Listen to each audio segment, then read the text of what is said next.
Welcome. I am Deborah Hewitt, and I am the program coordinator, aka principal, aka director, aka I go by many titles.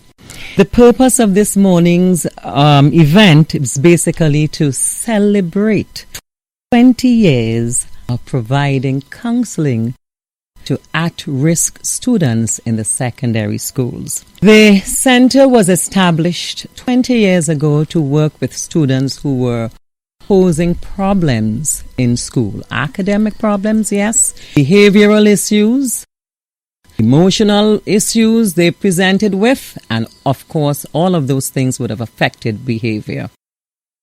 You cannot survive working in an environment like this if you do not have a love for the job. I have been here 18 years. Mrs. Phillips has been here 18 as well. And I think the person with the shortest tenure in terms of the teaching staff may be somewhere like 8 or 9, but the fact that they've been here all these years is a testimony to their commitment to working with our at-risk youth.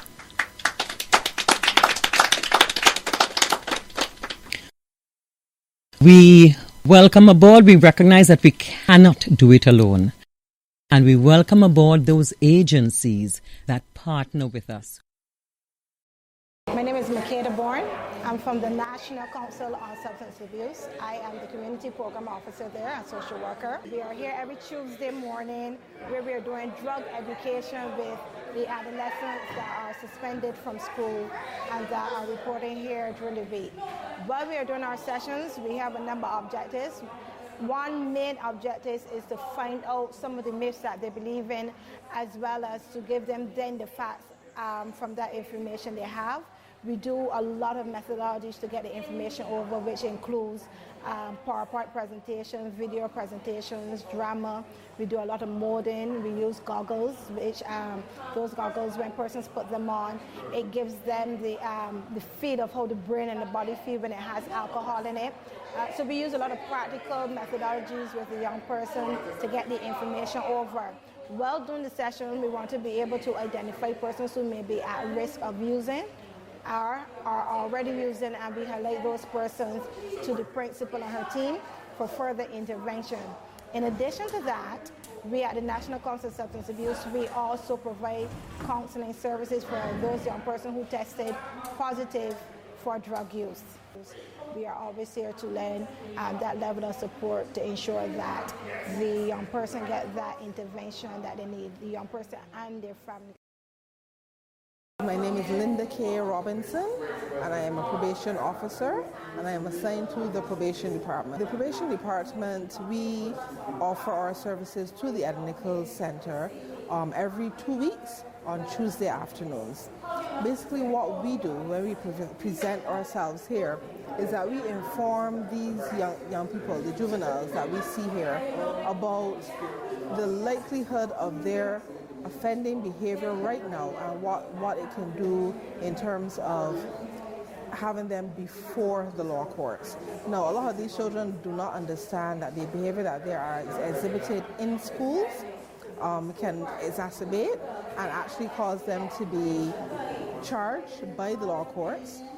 So therefore, we try to inform them that, you know what, something as simple as cursing out a teacher or being a bully at school or just flouting school rules in terms of not wearing your school uniform correctly or selling snacks, as they like to do sometimes at school, that it can lead into different types of offenses which they can be charged and brought before the law court. Now, our job is to ensure that we counsel those young people and that we inform them of the consequences of their behaviors. Now, these are the ones we want to meet, the ones before they even get into the criminal justice system. They're the ones that we're trying to save.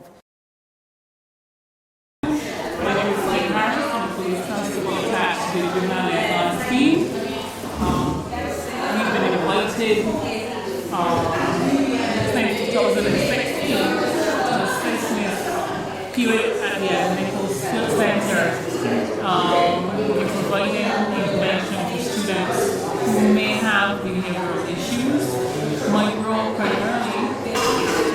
provide information on adolescents and law, whereas we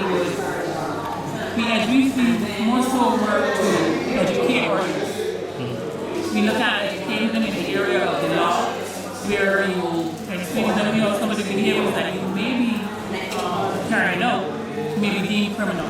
But we also educate them as to statutory offenses. We look at the criminal, and we also look at behavioral.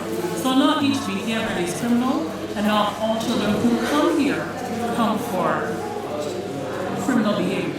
So we do have a relationship not only with the child, but we try to build a relationship with the parents. And in some of our modules, we would look at self-esteem, building, we look at building character, we look at creating avenues, let's say, of employment, seeing people the different opportunities that they can have. My name is Lisa Dalton from the LSU School, senior teacher with responsibility for the 4th year. And for me, I think this has been a very eye-opening experience. I always heard what the Edna Nicholls Centre does for our young people, but now coming here, seeing the environment, it is beautiful. And I think if you're going to work with somebody, you're going to get them mentally and emotionally to a better place. The psychosocial environment has to be appropriate, and this is that. And for me, I have a purpose in my heart coming over today that I'm going to find greater ways to be able to impact the staff that I need so that they're better able to impact the students that they need. It's been wonderful. I'm from the LSU School.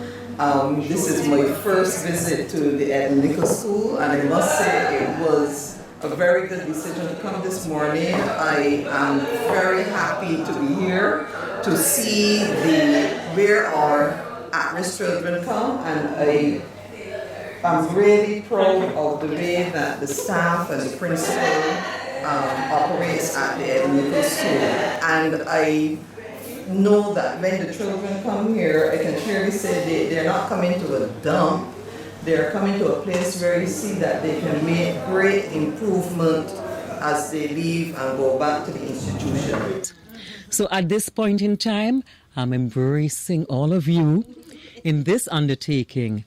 Let us work together to save our at-risk youth. Thank you very much.